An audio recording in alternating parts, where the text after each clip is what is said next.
Renfe, un tren de valors, patrocina Tinc un dubte.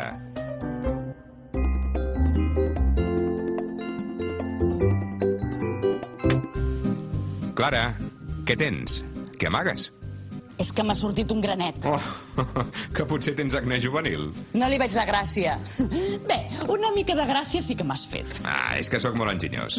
No, m'ha fet gràcia que diguessis acné, quan en realitat es pronuncia acne. Ostres, no ho sabia. Però si vols que et digui la veritat, no sé, se'm fa estrany. Hi ha moltes paraules que es pronuncien malament. Com en diries d'això?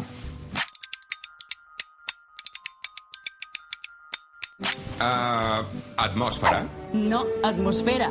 Fixa't que no porta accent i, per tant, és una paraula plana. Ah, com torticoli o medulla. Molt bons exemples, però n'hi ha més. Hem de dir radar, no radar, i és període, no període. I no hi ha cap norma per recordar-les? No, les hauràs de memoritzar, però sí que pots tenir en compte alguns verbs.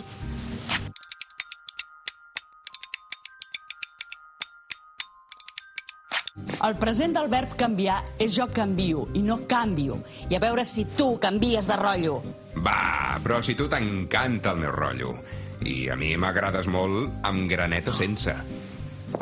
Ei, Clara, que no passa res. Clara, on vas? Cal pronunciar acne, atmosfera, radar, període i canvio.